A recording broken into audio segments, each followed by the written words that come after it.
ॐ भूर्भुवः स्वः तत्सवितुर्वरेण्यं भर्गो देवस्य धीमहि धियो यो नः प्रचोदयात्। जी प्रणाम सभी को। आज की हमारी जो स्वाध्याय जो है वो वांग्मय नंबर 15 में से सावित्री कुंडलिनी एवं तंत्र, अध्याय 2, पेज नंबर 2.36, और विषय है आज का सूर्योपासना की बहुआयामी उपलब्धियां। तो जैसा कि जो है इसके नाम से भी स्पष्ट है कि सूर्य उपासना करने के अनेकों विधि विधान हैं। सूर्य की जो उपासना जो हम सभी साधक करते हैं, क्योंकि जो भारत देश तो वैसे भी जो है इसमें अग्रणीय रहा है कि यहाँ पर जो है सूर्य उपासना जो है बहुत पहले से होती आई है। अनेकों ऋषियों मुनियों ने जो है वो देखा, पाया, समझा कि सूर्य उपासना का जो है अनेकों स्तर पर लाभ मिलता है। जिस प्रकार जो है सूर्य की किरणें जो है सभी दिशाओं में जाती हैं और अपने साथ में जो है अनंत शक्ति धाराओं को लिए होती हैं, तो इनकी उपासना करने वाला जो साधक जो होता है वो भी जो है अनंत प्रकार से लाभों को पाता है। और इसी के आधार पर जो है आज के इस स्वाध्याय में जो है गुरुदेव हमें बताने का ये प्रयास उन्होंने किया है कि सूर्य की उपासना से बहुआयामी उपलब्धियों की प्राप्ति किस प्रकार होती है और किस प्रकार वो शक्तियां, वो प्राण, वो सभी जो है सूर्य के भीतर ही विद्यमान है, जिनके माध्यम से जो है हमारे भीतर के भी अनेकों शक्ति केंद्र जागृत होते हैं। और जो है बहुआयामी यानी कि हर दिशाओं में जो व्यक्ति जो है जिस दिशा में अपनी प्रगति करना चाहे वो उस दिशा में अपनी जो है प्रगति वह आराम से कर सकता है सूर्य उपासना के साथ में। तो अपने साथ में जो है हमने अपना संपर्क एक ऐसे श्रेष्ठ देवता के साथ में जोड़ दिया, तो जिसके माध्यम से जो है हमारी उपासना में, साधना में गति मिलती है हमें। और हमारे जीवन में जो जिन जिन चीजों की कमी है वो हमें पूर्ण होती जाती है और हमें उपलब्धियां मिलती जाती हैं। तो आइए इसका अध्ययन शुरू करते हैं। सूर्य उपासना की बहुआयामी उपलब्धियों में गुरुदेव हमें बताते हैं कि सौर मंडल के ऊर्जा प्रवाहों से तो यूं तो जीवन की लगभग सभी गतिविधियां प्रभावित परिवर्तित होती हैं, लेकिन इसकी सबसे गहरी सघनता मानवीय स्वास्थ्य के साथ जुड़ी है। स्वास्थ्य के बारे में सीधा गुरुदेव हमें कहते हैं, इस रहस्य को जानने का कारण ही आयुर्वेद चिकित्सा प्रणाली किसी समय में हर तरह की बीमारियों के उपचार में सक्षम थी।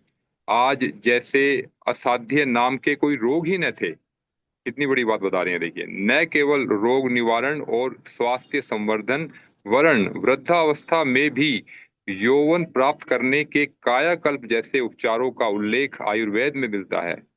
तो देखिए, इस बात को पढ़ करके जो है हमारे मन में इतनी अधिक प्रेरणा जगी कि जो है जैसे जो है वृद्धावस्था में भी, यानी कि जब जो आयु जो है, जो समय हमने अभी खराब भी कर दिया, तो वो समय तो लौट करके नहीं आएगा, परंतु ये है कि आगे जा करके जो है सूर्य उपासना से जुड़ करके जो है हम अपने आप को युवा बना के रख सकते हैं। तो जो जो आगे का जो भी समय आने वाला है, जितना भी समय हम हमारे साथ में ये जीवन रहेगा, उतना ही समय जो है हम सूर्य उपासना के साथ जुड़ करके युवा अवस्था में रहेंगे पूर्ण रूप से। तो यानी कि अपना जो कार्य जो है अपने अंतिम क्षण तक करेंगे अपना। तो देखिए, फिर आगे आता है कि आयुर्वेद की चिकित्सा प्रणाली, निदान, उपचार की विधियां आज भी प्रचलित हैं। संबंधित महत्वपूर्ण ग्रंथ भी उपलब्ध हैं। रोगा उपचार की वनस्पतियां भी अविज्ञात नहीं हैं। फिर क्या कारण है कि कायाकल्प और असाध्य रोगों का उपचार तो दूर रहा, सामान्य रोगों के उपचार में भी सफलता नहीं मिल पाती। गहराई से चिंतन करने पर एक ही तथ्य उभर करके सामने आता है कि प्राचीन आयुर्वेद के साथ सौर परिवार के ऊर्जा प्रवाहों का रहस्यात्मक ज्ञान घुला हुआ था। यानी कि पहले जो आयुर्वेदिक चिकित्सा जो लोग जो करते थे, जो वैद्य जो करते थे, उसके साथ में जो है सौर परिवार के जो, यानी कि जो सूर्य और उसके जुड़े जो ग्रह उपग्रह हैं, जो नक्षत्र जो हैं, जो उसके सौर परिवार से ही संबंधित हैं, तो उनके उनके अंदर जो ऊर्जा का प्रवाह जो किस प्रकार हो रहा है, किस समय हो रहा है, तो उसका लाभ लेना उस समय के वैद्य जानते थे। और आज के समय में जो है आयुर्वेदिक चिकित्सा का जो है ज्ञान तो हमें है, हमें ये भी पता है कि कौन सी औषधि किस उपयोग में आती है, परंतु उसके साथ में जो उस ज्ञान को आज हम अपने आयुर्वेद के साथ में नहीं जोड़ पा रहे। तो गुरुदेव कितना अच्छा स्पष्ट वर्णन करते हैं कि जो पुराने जमाने में जो चीज थी, उनमें से क्या चीज हमने भुला दी है कि जिसके कारण से जो रोग दुख समस्याएं हमारे जीवन में, और साधारण से साधारण दुख भी हमें लंबे समय तक परेशान जो है वो उसमें हमें परेशानी झेलनी पड़ती है हमें। तो हमें क्यों हो रहा है, तो इसका स्पष्ट कारण जो है, एक सबसे बड़ा कारण गुरुदेव ने बताया है कि आयुर्वेद के साथ सौर परिवार के ऊर्जा प्रवाहों का रहस्यात्मक ज्ञान घुला हुआ था। आयुर्वेद की सफलता का श्रेय भी कभी इसी विद्या को जाता था। तो आयुर्वेद में जो है केवल और केवल औषधियां ही सब कुछ नहीं होती, बल्कि उसके साथ में जो सौर विद्या का ज्ञान, वो जो वैद्य जो घोल करके देते थे, यानी कि उसके ज्ञान का उपयोग कैसे जो वैद्य पहले करते थे, इसका वर्णन आगे आएगा, आगे हम देखेंगे इसके बारे में। और इसी से संबंधित जो है, जो एक जो लिंक जो भी फॉरवर्ड किया है, उसमें भी अब इसके बारे में वर्णन आएगा। फिर आगे आता है कि आयुर्वेद के मूर्धन्य विद्वानों में चरक, सुश्रुत, वाग्भट का नाम आता है। ये सभी न केवल चिकित्सा शास्त्र के वरन ज्योतिर्विज्ञान के भी मर्मज्ञ थे। तो देखिए, ये केवल जो है केवल चिकित्सा यानी कि औषधियों के बारे में जानकारी ही नहीं रखते थे, परंतु ये जो है, ये जो पूरा ज्योतिर्विज्ञान की जानकारी भी रखते थे। ये ग्रहों ग्रहों उनका सूर्य से क्या संबंध है, किस समय जो है चंद्रमा की जो कलाओं के अनुरूप जो है औषधियों पर जो असर पड़ता है, किस समय कौन सी औषधि बनाई जाए, तो इस सब का जो ज्ञान विज्ञान जो था उन्हें बहुत ही अच्छे तरीके से था। तभी उनकी जो है बनाई हुई दवाएं जो है इतनी अधिक प्रभावशाली होती थी। और असाध्य जैसे रोग तो उस समय होते ही नहीं थे, क्योंकि जब सभी हम मूल रूप से हम सभी जानते हैं कि प्रत्येक रोग का कारण जो है वो जो है वो प्राणों की कमी होती है। अब प्राण का वो उत्कृष्ट रूप, वो श्रेष्ठ रूप जब हमारे शरीर को प्राप्त होगा, तो वह रोग दुख समस्या हमारे भीतर से अपने आप समाप्त होगी। परंतु प्राण का वो श्रेष्ठ रूप जो है किस समय प्राप्त होगा, किस समय उसकी अधिकता रहती है, ये सब जो है जो ज्योतिर्विज्ञान के जो मर्मज्ञ रहे थे, जो हमारे ऋषि मुनि रहे थे, जो हमारे जो है आयुर्वेद शास्त्र के जो ज्ञाता जो रहे थे, वो उसे अच्छे से जानते थे। तो आज के समय में भी गुरुदेव हमें बता रहे हैं कि हमें भी उसी प्रकार से इन सब चीजों की जानकारी होनी चाहिए, अगर हमें जो है एक अच्छा चिकित्सक बनना है, एक अच्छा साधक बनना है।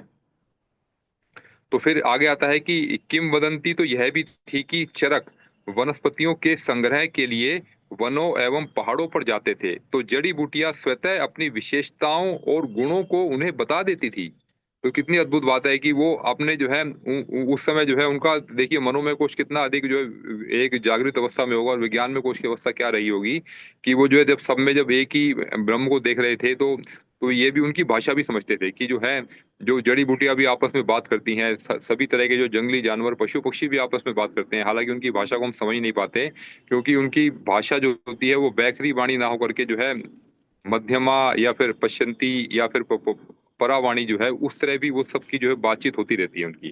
तो जो उसके आधार पर यहाँ पे कहा गया है कि जो पहले वो पेड़ पौधे वनस्पतियों से बातचीत करते थे, और वनस्पतियां स्वयं ही अपने रूप में उजागर कर देती थी कि हमारी जो हमसे जो मिलने वाली जो प्राण शक्ति जो है ये है, आप अपनी आप अपने जो है उनको देंगे, चिकित्स रोगियों को देंगे, तो इस तरह से ये काम आएगी, हमारे अंदर ये गुण विद्यमान है हमारे अंदर। तो इस तरह की जो है ये जो है देखिए, ये सब साधना की ही जो है एक कहते हैं उत्कृष्ट अवस्था है। तो उन्होंने साधना इस प्रकार की, तो उस साधना के दम पर ही उन्होंने जो है चिकित्सा शास्त्र में भी कितनी बड़ी उपलब्धि प्राप्त की। तो साधना से प्राप्त होने वाली शक्तियां, साधना से प्राप्त होने वाले विशेष गुण जब एक साधक के अंदर आते हैं, तो उन्हीं विशेष गुणों को जो वो एक विशेष दिशा में लेकर के जाता है, तो यह कोई कारण नहीं कि वो उस दिशा में जो है अपने शिखर पर ना पहुंचे, वो अपने जो है सबसे उच्च अवस्था में पहुंचता है। चाहे वो कोई वैज्ञानिक हो, चाहे कोई एक गृहिणी हो, चाहे कोई बिजनेसमैन हो, कोई भी साधक जो है उन अपने गुणों को बढ़ा करके किसी भी एक दिशा में झोंक दे उसे, तो उसमें जो है वो अपनी चरम अवस्था को पाएगा, जैसा इन्होंने पाया, जैसा हमारे जो है जो सुश्रुत, वाग्भट और आयुर्वेदाचार्य जो रहे हैं, जो इन्होंने पाया। तो फिर आगे आता है कि अब देखिए, फिर आगे आता है कि जो है वो औषधियां जो यह भी बताती है कि उनके अंदर क्या गुण है, उनका क्या स्वभाव है, साथ में उन्हें किस वातावरण में कब लगाने से क्या विशेषताएं पैदा होती हैं। एक जड़ी बूटी जो है एक वातावरण में उग रही है, ऐसा नहीं है कि उसका जो है सभी वातावरण में वैसा ही उसका जो है प्रभाव मिलने वाला है। हमारे यहाँ पर अलग जो जो उसका जो असर होगा उसका अलग होगा, उसको उगाने का, उसके गुणों का। आपके वहां पर अलग होगा, फिर हिमालय भी उसको उगाया जाएगा, तो उसका जो वो प्रभाव जो अलग ही मिलेगा उसका कुछ। तो वह उन सबको जो है पता था, और किस मौसम में लगाएंगे, उस मौसम में लगाने पर भी जो उसके गुण धर्म स्वभाव में चेंज आ जाता है। जैसे कि हम देखें कि जब संतान उत्पत्ति होती है, तो संतान के समय में जब जब हमारा जो है जब कोई भी बच्चा जो पैदा होता है, तो उस समय देखा जाता है कि नक्षत्र की स्थिति क्या है, ग्रहों की स्थिति क्या है। उसी के अनुरूप जो है उसके अंदर जो है वो अपने संस्कार और अपने गुणों को लेकर के आता है वो। तो यही संबंध जो है औषधियों के साथ भी है। औषधियों को जो है किस समय उसका जन्म हो रहा है औषधियों का, उस समय जो है ग्रह नक्षत्र की स्थिति क्या है। ग्रह नक्षत्र का मैग्नेटिक फील्ड जो है उसके मैग्नेटिक फील्ड पर असर डालता ही डालता है। तो हम भी एक मैग्नेटिक फील्ड है यहाँ पर, समस्त जगत एक तरह का जो है एक तरह का जो है उसके अंदर भी मैग्नेटिक फील्ड होता है। चाहे वो औषधियां हों, चाहे वो जीव जंतु हों, चाहे वो मनुष्य हों। तो उस मैग्नेटिक फील्ड का जो प्रभाव जो है, जो हमारा जो समष्टि जगत है, जो हमारा जो संसार ग्रह नक्षत्र जो हमारे जो हैं, उनका प्रभाव उस पर भी अवश्य पड़ता है। तो इसके आधार पर यह कहा गया है कि किस औषधि के लगाने से कब और क्या विशेषता होती है और किस तरह की मनोभूमि एवं रोग वाले व्यक्ति को वह लाभ पहुंचाती है, उसकी जानकारी देती है। तो यह भी देखिए, वो इतनी जो श्रेष्ठ बात जो है, तो यह बता दी गई कि भाई किस तरह के रोगी ही हमारा औषधि का सेवन कर सकते हैं। सभी औषधि सभी के लिए उपयुक्त नहीं होती, तो हमें समझना चाहिए। तो फिर जो है कथानक की सत्यता और असत्यता पर ध्यान न देकर सन्निहित तथ्यों पर ध्यान दे तो पता चलेगा कि रोग निवारण में मात्र औषधि का ही योगदान नहीं होता। उसे किस वातावरण में कब और किन ग्रह नक्षत्रों की योग स्थिति में उगाए जाने से क्या प्रभाव पड़ता है, यह भी जानना आवश्यक है। पूरी देखिए कितनी जो है संक्षिप्त में गुरुदेव ने कितनी अच्छी बात हमसे कही। फिर आगे आता है कि मानवीय स्वास्थ्य अंतर्ग्रही गतिविधियों एवं परिवर्तनों से असाधारण रूप से प्रभावित होता है, क्योंकि जब तक हम जो है हमारी स्थिति जो है मनोमय कोश को पार नहीं कर जाती, तब तक जो है मनुष्य पर जो है ग्रह का, नक्षत्रों का, इन सब का जो प्रभाव होता ही होता है। इस तथ्य पर प्रकाश डालने वाले कितने ही सूत्रों का उल्लेख आयुर्वेद शास्त्र में मिलता है। ज्योतिष सूत्र के अनुसार, अब जो आगे सूत्र जो आ रहा है, इसका सीधा संबंध जो उस लिंक से है जो हमने आप सभी को दिया है। आप सभी जो है ग्रुप में उस लिंक को खोलेंगे और देखिए कि जो है गूगल में जो वो पेज आ रहा है उसमें देखिए आप, उसमें आता है कि ज्योतिष सूत्र के अनुसार अष्टमी व्याधि नाशिनी, ये समय को बताया गया है कि इस समय के अनुसार जो है अष्टमी अष्टमी का समय जो होता है वो व्याधि नाशिनी का समय कहा जाता है, यानी कि आदि व्याधि निवारण के लिए, अपने रोग दुखों को समाप्त करने के लिए जो सबसे उपयुक्त समय होता है अष्टमी का दिन जो होता है। तो अर्थात अष्टमी जो चंद्रमा का 8वां दिन होता है। तो चंद्रमा का 8वां दिन जो है यह जो है कब आता है, यह जो है अमावस्या के बाद 8वें दिन आता है और पूर्णिमा के बाद भी 8वें दिन आता है। इसलिए आप देखिए कि जो डायग्राम में जो है दो चंद्रमा दिखाई देंगे आपको, ऊपर नीचे। और नीचे वाला डायग्राम आपको देखना है, ऊपर वाला डायग्राम नहीं देखना। नीचे वाला डायग्राम ध्यान से देखिए, उसमें स्थिति क्या है। उसमें जो है ये हमारी धरती हमारी यहाँ पर है हमारी, और यहाँ पर हमारा सूर्य है। और इस धरती के जो है पोल है, ये नॉर्थ पोल है, ये साउथ पोल है। नॉर्थ पोल के ऊपर एक चंद्रमा, साउथ पोल के ऊपर दूसरा चंद्रमा। तो यह आपको दिखाता है कि चंद्रमा की जो दो अवस्थाएं दिखा रहा है कि एक अवस्था जो है आपकी पूर्णिमा के 8वें दिन बाद की है, दूसरी अवस्था जो है वो अमावस्या के 8वें दिन बाद की है। तो उनके अनुरूप जो है जो चंद्रमा की जो स्थिति जो है, अब आप इसमें आगे बात आती है कि जो अष्टमी जो चंद्रमा का जो 8वां दिन होता है, संपूर्ण व्याधियों का अंत करने वाला दिन है। अर्थात इस दिन जो भी औषधि दी जाएगी लाभकारी होगी, यानी कि उस औषधि के गुण जो है अपेक्षाकृत अधिक रहेंगे। तो इसका कारण क्या है, कारण भी बताया जाता है कि अष्टमी को सूर्य और चंद्रमा एक दूसरे से 90 अंश पर स्थित होते हैं। तो देखिए 90 सीधा सीधा बन रहा है यहाँ पर, ये धरती है हमारी, इसके ऊपर है चंद्रमा और इसके जो है इसके जो साइड में सूर्य है। तो एक लाइन ऐसे खींचिए आप, एक लाइन ऐसे खींचिए, तो 90 डिग्री के अंश पर दोनों मिल रहे हैं आपके, 90 डिग्री के अंश पर जो है सूर्य और चंद्रमा। तो आप इसको कुछ इस तरह समझिए कि जो है एक का प्रकाश हमारे ऊपर से आ रहा है और एक का प्रकाश हमारे इस साइड से आ रहा है, ऐसे साइड समझिए हम, इस साइड से हमारा प्रकाश आ रहा है। तो उसका होता क्या है, उसका प्रभाव क्या होता है, ये देखिए। इसलिए दोनों ही पृथ्वी के सभी द्रवों के प्रति अपना आकर्षण कम कर देते हैं। तो क्योंकि इनका अपना भी आकर्षण होता है, तो एक जो है सूर्य का अपना आकर्षण है, चंद्रमा का जो अपना आकर्षण है। तो इसलिए देखिए जो इस समय जो ज्वार भाटा जो उठता है वो सबसे कम उठता है, मतलब इस दिन जो अष्टमी के दिन जो बताया जाता है।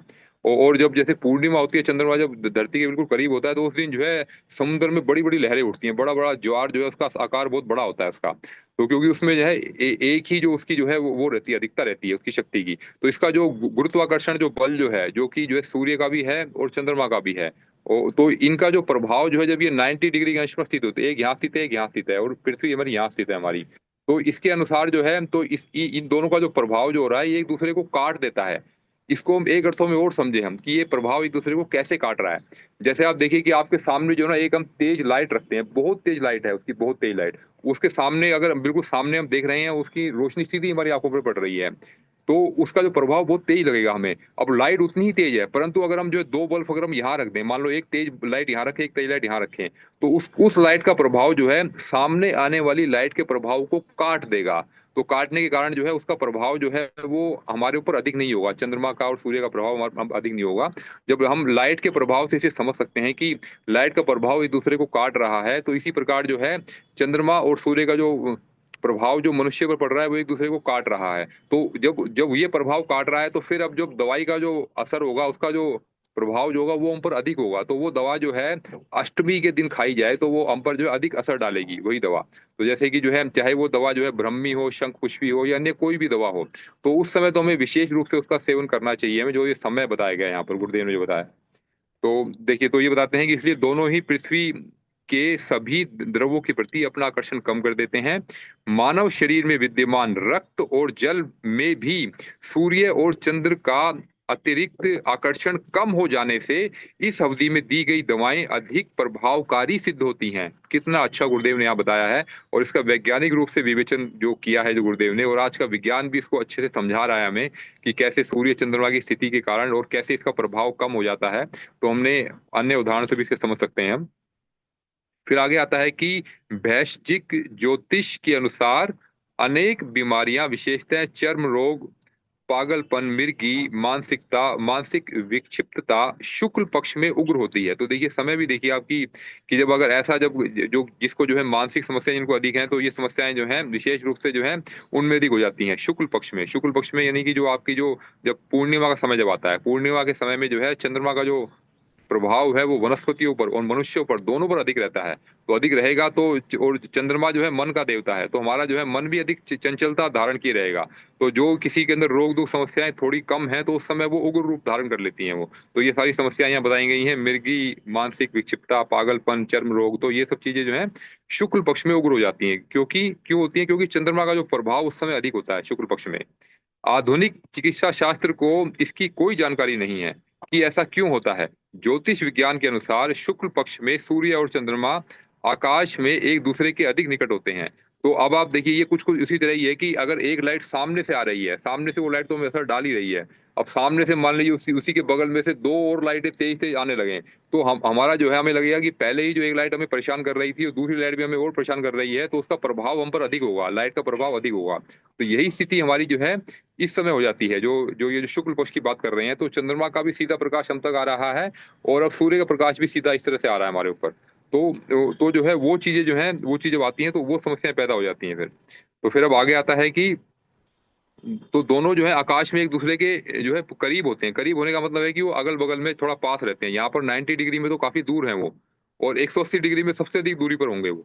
पर अभी 90 डिग्री की बात की है, फिर कुछ पास वाले के असर की बात की है, तो अभी इसका बात चल रही है अभी कि जो है जब ये थोड़े से करीब होते हैं, तो इस अवस्था में जो है दोनों ही पृथ्वी के वायुमंडल में समव्याप्त गैस कणों को अधिक आकर्षित करते हैं, जिसका प्रभाव मनुष्य और पशुओं के स्वास्थ्य पर पड़ता है। तो देखिए यह भी बता दिया गया, तीन अवस्थाएं बताई गई हैं। एक अवस्था जो है जब 90 डिग्री के एंगल पर है सूर्य और चंद्रमा, एक अवस्था दोनों पास पास हैं सूर्य चंद्रमा। अब तीसरी अवस्था आने जा रही है, वो है कि जब सूर्य और चंद्रमा एक दूसरे से 160 अंश का कोण बनाते हैं, तो बीमारियों की उग्रति एवं भावनात्मक उद्वेग इन्हीं दिनों जो है चरम बिंदु पर होता है। तो देखिए, तो दोनों ही अपनी अपनी तरफ से अपनी अपनी शक्ति को खींच रहे हैं अपने अपने एंगल से, तो खींच रहे हैं। तो उस अवस्था में जो है हमारा जो है मैग्नेटिक फील्ड भी जो है उस पर जो प्रभाव पड़ता है वो अधिक पड़ता है। वो इसलिए कहा जाता है कि मनोमय कोश की साधना में जो है जब साधक जब जब जो है देखिए ये सारे के सारे प्रभाव उन्हीं पर होंगे जो सूर्य साधक नहीं है। यहाँ पर गायत्री साधक सभी सूर्य उपासक हैं, तो ये सभी सूर्य साधक हैं। तो जब हम सूर्य के साथ में अपनी मित्रता, अपना जो घनिष्ठ संबंध जोड़ लेते हैं, तो ये प्रभाव जो है हम पर अपेक्षाकृत कम होते जाते हैं। तो इन बातों को सुन करके जो है इनसे हमें जो है अधिक घबराने या परेशान होने की आवश्यकता नहीं है। इनसे हमें जो सीख लेने की आवश्यकता है कि अब हम करें तो क्या करें। जब इतना प्रभाव ऐसे ऐसे समय पे होता है, तो अपना संबंध जो है सूर्य के साथ में बना करके रखे। हमेशा हमेशा जो है सूर्य साधना जो है किसी न किसी रूप में हम हमेशा जो है हमारे भीतर होना ही होना चाहिए। चाहे वो जो है त्राटक के रूप में कर रहे हैं, बाह्य त्राटक के रूप में, अंतः त्राटक के रूप में, मन ही मन जो उसका ध्यान कर रहे हैं, हम किसी भी समय हम कर रहे हैं, तो हमें जो है उसके साथ में एक संबंध स्थापित करके रखना है अपना। तो इन सब समस्याओं से हम आराम से जो हमारा बचाव हो जाएगा हमारा। फिर आगे आता है कि आयुर्वेद के प्रसिद्ध त्रिदोष सिद्धांत भी अपने सौर मंडल के ऊर्जा प्रवाहों के कितने ही सूक्ष्म रहस्यों को समाहित किए हुए हैं, जिन्हें समझा जा सके तो अनेक रोगों का उपचार में सहयोग मिल सकता है। वात शब्द की उत्पत्ति वा धातु से हुई है। पित्त शब्द की उद्गम तप से हुआ है। तप अर्थात तापस तामे पितम, अर्थात उत्क्रांतता, उत्तेजना और शक्ति का परिचायक। तो यानी कि ये जो पित्त के बारे में जो परिभाषा दी गई है, यह बताई गई है तो संस्कृत के श्लोक से, और इससे मिलाकर के हम समझ सकते हैं। फिर आगे आता है कि कफ जो है, कफ कफ हमारा श्लेष्मा से अभिप्राय है मिलना, मतलब इसके अगर इसका मतलब है कि श्लेष्मा से अभिप्राय है मिलना, आकर्षण करना। तो किसी के साथ में मिल जाना और आकर्षण करना, मिलने का मतलब हम समझ सकते हैं कि चिपकाव हो जाता है। तो जो अक्सर हम देखते हैं कि जो जो कफ जो होता है, इसके अंदर जो है चिपकाव होता है। तो ये जो है इसके अंदर एक आकर्षण होता है कि वो किसी को पकड़ ले तो जल्दी से छोड़ता नहीं है उसको। तो वही इसके गुण के बारे में बताया गया है कि यह जो है कफ का जो मिलना और आकर्षण करना, मतलब आकर्षण इसका गुण है इसका। तो फिर आगे आता है कि टीकाकार चक्रपाणि ने इन तीन की व्याख्या सारगर्भित रूप में इस प्रकार की है कि जैसे उनके अनुसार जो है वात जो है वो गति को दिखाता है, पित्त दिखाता है शक्ति को, और कफ दिखाता है आकर्षण को, आकर्षण का प्रतीक है। लेकिन इतना ही जानना काफी नहीं है कि ये तीन शरीर की मूल तीन रासायनिक प्रकृतियां मात्र हैं, वरन इनकी सूक्ष्म विशेषताओं को जानना भी आवश्यक है। अभी ये तो अभी जो है इसकी जो स्थूल रूप में इसके गुणों के बारे में बताया गया है कि वात का अर्थ है गति है, पित्त का अर्थ है शक्ति है, और कफ का अर्थ है आकर्षण है। तो ये जो इसके स्थूल गुणों के बारे में बताया गया है, जबकि वात पित्त कफ के जो है अन्य जो सूक्ष्म विशेषताएं भी हैं, उनकी सूक्ष्म विशेषताओं को भी जानना आवश्यक है। सूक्ष्म विशेषताओं का जो प्रभाव जो है सीधा सीधा हमारे मन और हमारी भावनाओं पर पड़ता है, और हमारी मन और भावनाओं के अनुरूप भी हमारा जो स्वास्थ्य जो है उसका जो असर जो है उसके अनुसार भी हमारे पे पड़ता है। तो इसलिए जो है वात पित्त कफ का जो है सूक्ष्म प्रभाव जानना भी हमारे लिए आवश्यक है। अब आगे आता है कि आयुर्वेदाचार्य सुश्रुत का मत है कि जिस प्रकार सूर्य, चंद्रमा और वायु की शक्तियां संसार को गतिशील करने में आवश्यक हैं, उसी तरह वात पित्त और कफ का संतुलन शारीरिक मानसिक आरोग्य के लिए भी अति अनिवार्य है। तो हर व्यक्ति को अगर स्वस्थ रहना है तो हर एक चिकित्सा शास्त्र में अपने अपने विज्ञान दिए होते हैं। आयुर्वेद में एक सीधा नियम बताया गया है कि आप अपने वात पित्त और कफ को संतुलित कर लें। अब देखें कि जो भी समस्या हमारे भीतर आई है तो उसका मुख्य कारण क्या है हमारा, तो उसके हम शरीर के अंगों के हिसाब से हम उसको जान सकते हैं कि ये एरिया जो है वात का एरिया है, पित्त का एरिया है, या फिर कफ का एरिया है। तो उसके अनुसार जो है हम अपनी समस्याओं का समाधान भी उसके उसके अनुसार हम पा सकते हैं। अगर जो है किन्हीं का जो है कफ बढ़ा हुआ है तो जो है उनको जो है कफ वर्धक भोजन कम करना है, और फिर भी अगर कम नहीं हो रहा तो पित्तवर्धक भोजन बढ़ा देना है, तो जो गर्मी को बढ़ाए। तो गर्मी के प्रभाव से भी जो हमारा जो कफ जो है वो धीरे धीरे कम होता जाता है, शांत होता जाता है। तो कफ जो है एक तरह से हम जो है जल को भी कहते हैं। तो जब जब अग्नि को बढ़ाते हैं हम, यानी कि जब हम अपने अपने भीतर पित्त को बढ़ाएंगे तो अग्नि बढ़ेगी, तो अग्नि जो है वो जल को उड़ाने का कार्य करती है। वो जल की मात्रा को धीरे धीरे कम करती जाती है वो। तो इसी प्रकार जो अनेकों उपाय हैं कि हम और अनेकों रूपों से हम साधना के अनेकों रूप हमारे सामने उपलब्ध हैं कि आसन प्राणायाम के माध्यम से, भोजन के माध्यम से, किस प्रकार का मानसिक चिंतन हम कर रहे हैं, मानसिक चिंतन के माध्यम से हम अपने वात पित्त कफ को संतुलित करके पूर्ण स्वास्थ्य को पा सकते हैं।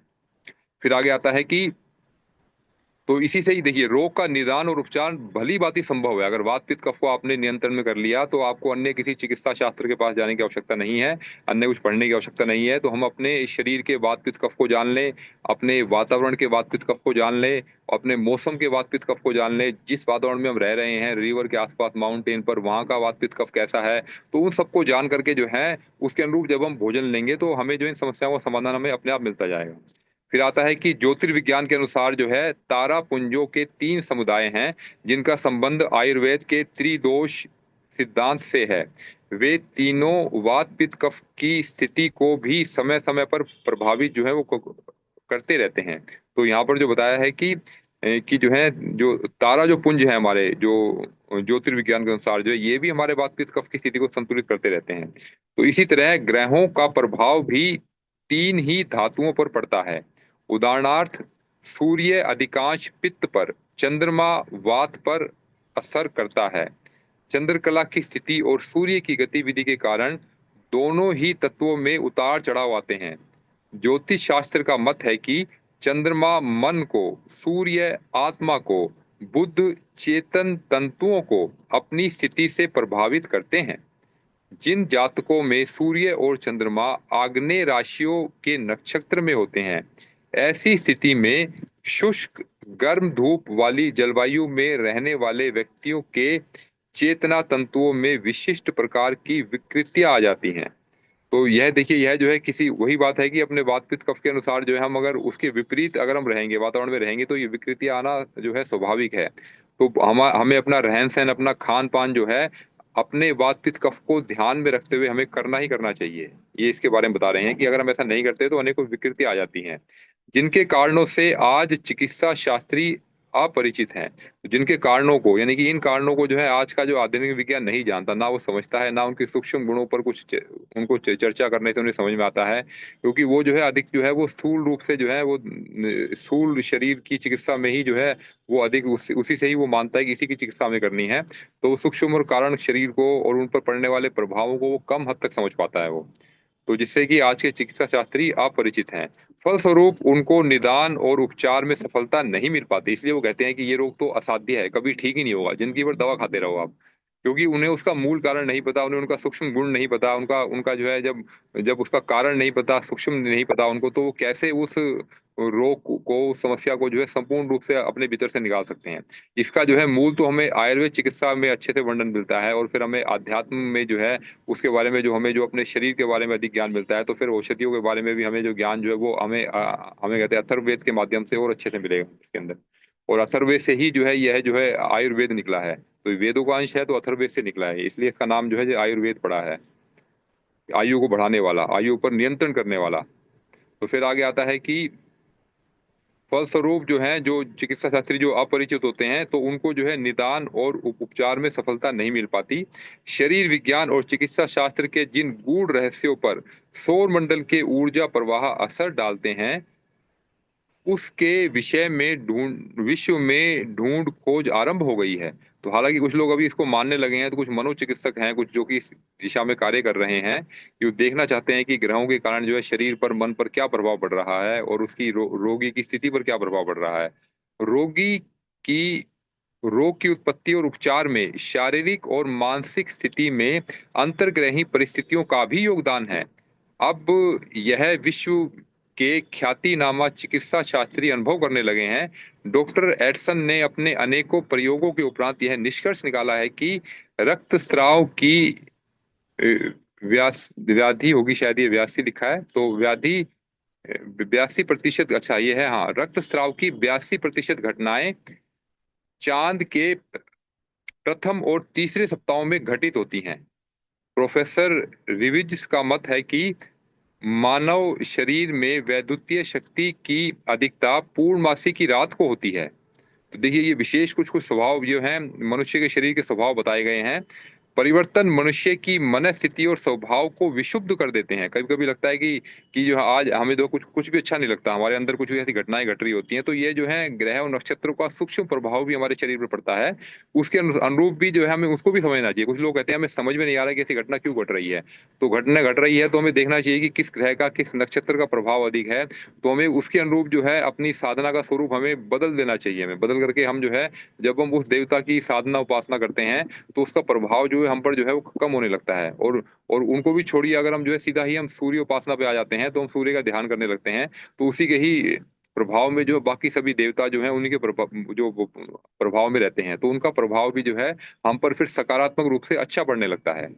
फिर आगे आता है कि परिवर्तन मनुष्य की मनस्थिति और स्वभाव को विक्षुब्ध करते हैं। डॉक्टर बेकर के अनुसार मानसिक विक्षिप्तता के कारण इन्हीं दिनों अपराध की घटनाओं में वृद्धि हो रही है। प्रसिद्ध रूसी वैज्ञानिक निकोल ससिउज का मत है कि सूर्य कलंकों में वृद्धि होने से मानव रक्त में पाए जाने वाले रक्षात्मक श्वेत कणों में कमी आ जाती है, फलतः रुग्ण होने की संभावना बढ़ जाती है। तो सूर्य से जो वो निकलती है, जो सूर्य कलंक जो है, जो सूर्य से उठने वाली जो ऊर्जा की जो लहरें जो होती हैं, तो उनको यहाँ पे सूर्य कलंक कहा गया है। सूर्य में कुछ जो है धब्बे हैं, और उससे जो है निरंतर जो है अतिरिक्त मात्रा में ऊर्जा का स्राव होता रहता है। तो उनका जो ऊर्जा का स्राव, जो उनका जो है मैग्नेटिक फील्ड जो है इतना अधिक होता है कि उसका मैग्नेटिक फील्ड जो है धरती को और धरती के रहने वाले प्राणियों को भी प्रभावित जो है वह करता ही करता है। तो उसमें हम देखें कि जो है, तो उसके साथ में जो है उसकी सूर्य कलंकों में वृद्धि होने के कारण जो है हमारे मानव शरीर में जो परिवर्तन आते हैं, श्वेत कणों की कमी हो रही है। तो इस प्रकार जो है अनेकों हमारे शरीर के भीतर बदलाव होते हैं। तो इसके बारे में देखिए फिर आगे भी काफी कुछ है, परंतु अभी समय भी हो गया है, तो अभी हम इस कक्षा को यहीं विराम देंगे। और इसका जो है फिर आगे की जो कक्षा होगी, फिर हम बाद में इसका शुरू करेंगे इसका हम। तो आज के स्वाध्याय से जो है, जो मूल रूप से हमने यह जाना समझा कि जो है सूर्य के अंदर जो अनेकों जो शक्तियां जो उपलब्ध हैं, और सूर्य का प्रभाव जो है जो ग्रहों पर पड़ता है, और उन ग्रहों का प्रभाव जो है हम पर पड़ता है। तो क्योंकि अभी हमारी मानसिक स्थिति अभी हमारी कमजोर है, और हमारी साधना उतनी ऊंची नहीं है। जब तक वो साधना की स्थिति नहीं आती, तो प्रभाव पड़ेगा ही पड़ेगा। तब तक हमें जो है अपनी साधना में और गहराई और प्रगाढ़ता लेकर के आना है, ताकि जो है इस प्रभाव से हम मुक्त होकर के अपना जो कार्य जो है जीवन में जो उद्देश्य लेकर के आए हैं, उस उद्देश्य की ओर हम आगे बढ़ें और अपने जीवन को धन्य बनाएं। जी धन्यवाद सभी को। तो अब किन्हीं की कोई प्रश्नोत्तरी है तो वे हैंड रेस के माध्यम से रख सकते हैं।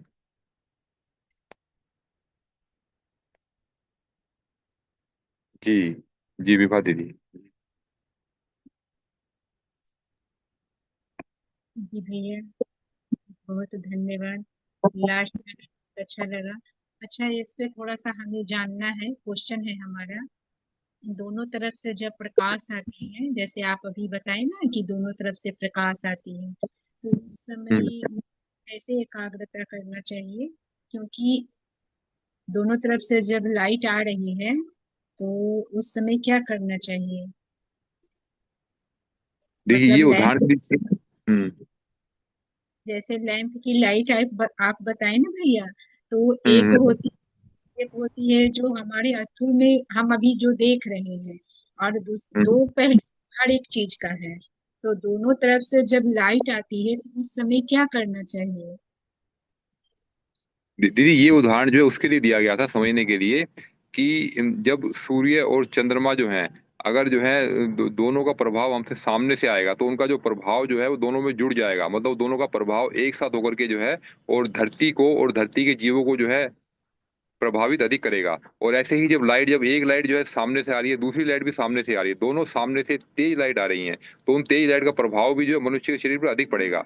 और हम जो है अगर पढ़ना चाहेंगे तो अधिक से पढ़ भी नहीं पाएंगे हम। पर अगर इसकी एक स्थिति और देखें कि हम जो है, एक लाइट हमारे सामने से आ रही है और एक लाइट हमारे साइड से आ रही है हमारे, तो साइड से आने के कारण इसका प्रभाव इधर है, इसका प्रभाव इधर है, तो दोनों प्रभाव एक दूसरे को काट रहे हैं। काटने के कारण जो है उस लाइट की जो तीव्रता जो है, वो तीव्रता हमें अधिक महसूस नहीं होगी हमें। अब हमें पढ़ने में आसानी होगी, और उसका जो प्रभाव जो हम पर कम हो जाएगा।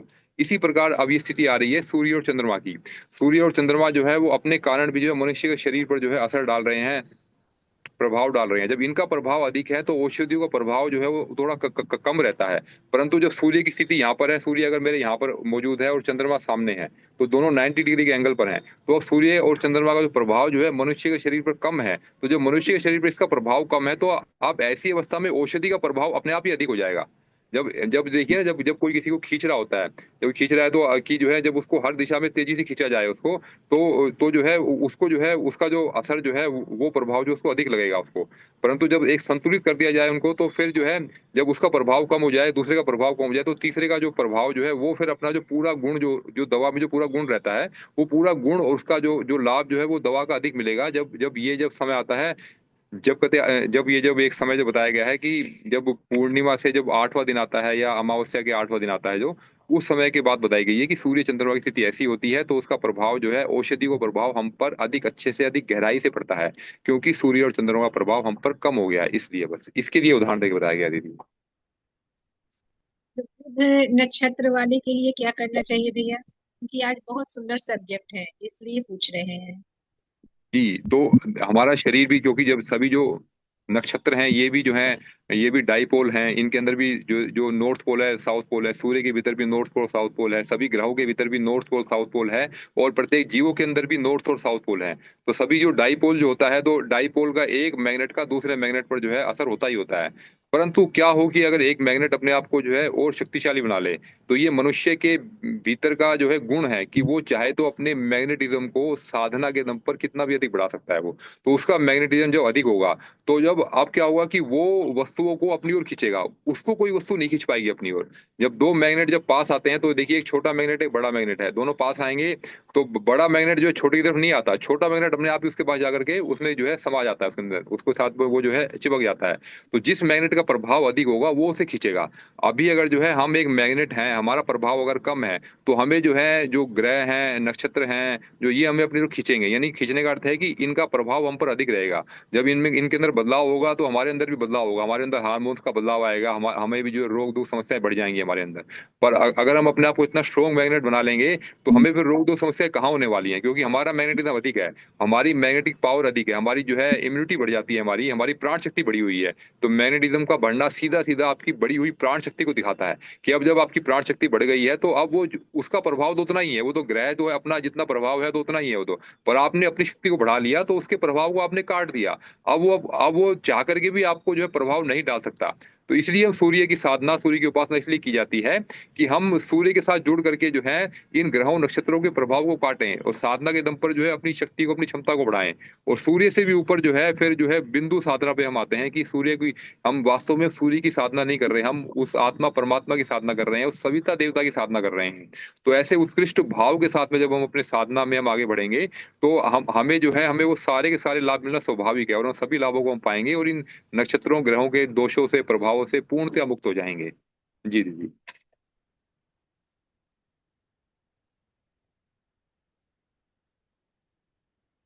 जी भैया। ठीक है। ऐसे तो हाँ, ठीक है भैया, प्रणाम, बहुत बहुत धन्यवाद। जी दीदी प्रणाम। तो चलिए, अब अगर और कोई किन्हीं का और प्रश्न नहीं है, तो हम ध्यान का अभ्यास शुरू कर सकते हैं। तो आज देखिए, ताप्ती दीदी हमारे साथ हैं, तो वो हमें ध्यान का अभ्यास कराएंगी। तो इस कक्षा को अभी हम यहीं विराम देते हैं। जी भैया प्रणाम, और सभी दीदी को प्रणाम।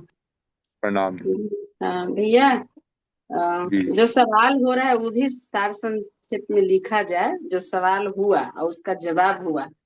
तो जी जी। विभा दीदी को प्रणाम, और अच्छा है सार संक्षेप लिखा जा रहा है तो उसको भी लिखा जाए। निवेदन है विभा दीदी से कि जब तो उससे होगा क्या कि हम लोग को नहीं सुन पाए, कहीं व्यस्तता है तो वो हो जाता है, मिल जाता है तो बड़ा संतुष्टि मिलता है। एक चीज, दूसरा चीज कि हम अकेले कामाख्या तंत्र साधना करके नहीं आए हैं, आप भी आए हैं, मीना दीदी भी आई हैं। तो गुरुवार के दिन प्रीति दीदी से फिर मिला है हमें तंत्र, गायत्री महाविज्ञान से। तो हम्म। वहां पे कुछ लोग आ रहे हैं प्रज्ञा कुंज, तो हमें जाना है। कल से 5 दिन हम वहीं रहेंगे, तो कक्षा में अनुपस्थित रहेंगे। और गुरुवार का तंत्र साधना वाला आप ले लीजिएगा भैया क्लास, निवेदन है। जी भैया प्रणाम, यही कहना था। जी ठीक है दीदी, प्रणाम दीदी।